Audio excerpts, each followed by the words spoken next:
Today, President Biden's nominee for Interior Secretary, Deb Haaland, had her confirmation hearing as well. And the knock on her from Republican senators is that Deb Haaland has expressed concerns about oil and gas drilling on public lands. Well, I can see why that would be very difficult for them to swallow. You know who else has expressed concerns about oil and gas drilling on public lands? Joe Biden, who was elected president after publicly and repeatedly expressing those concerns, after making campaign promises about how he would govern as president, saying he would factor those publicly stated concerns of his into effect when he made policy as president.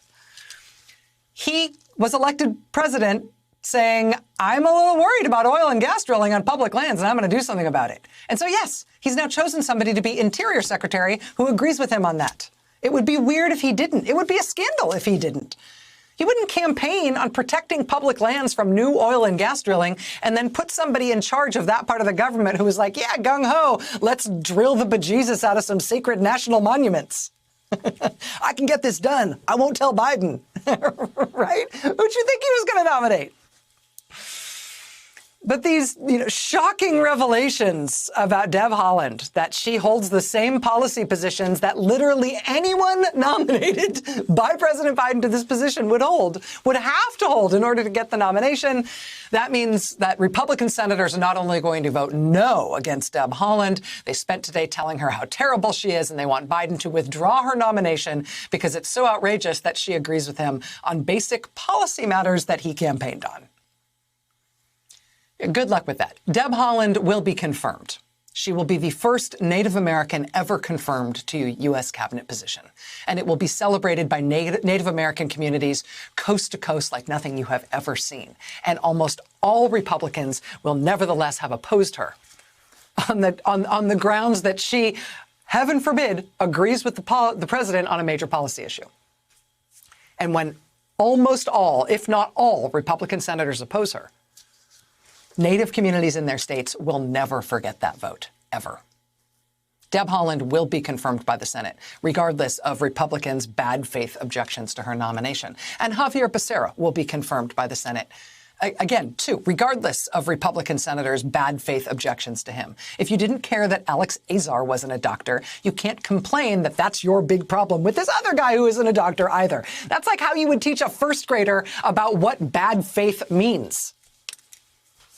Deb Haaland and Xavier Becerra will be confirmed, just like Tom Vilsack and Linda Thomas Greenfield were confirmed today, just like Merrick Garland will be confirmed as our nation's next attorney general, despite all these Republican senators now standing up and intoning solemnly about how much they're horrified by any hint of the White House trying to influence the workings of Justice Department prosecutors. You can actually read these Republican senators lock her up tattoos through their shirt sleeves, while they are making these pious arguments as if this is something that they have strong principled feelings about, after they never once peeped about Trump and William Barr burning the Justice Department down in terms of political interference. Lock her up, lock her up. Anyone who is arguing to you that Democrats need to skosh over to the Republican senators on confirmations, withdraw any confirmations that Republicans don't like. Anybody who's telling you that Democrats need to skosh over to the positions of Republican senators on policy and start doing things that they say they want instead of what President Biden and the Democrats campaigned on doing and what they want to do and can do, because somehow skoshing over to the Republican side will build good faith with Republicans. It'll build up goodwill. And if only the Democrats unilaterally give stuff to the Republicans that they don't need to give up, the Republicans will be so appreciative about that as a good faith sign. It'll break open a new era of substantive bipartisan cooperation.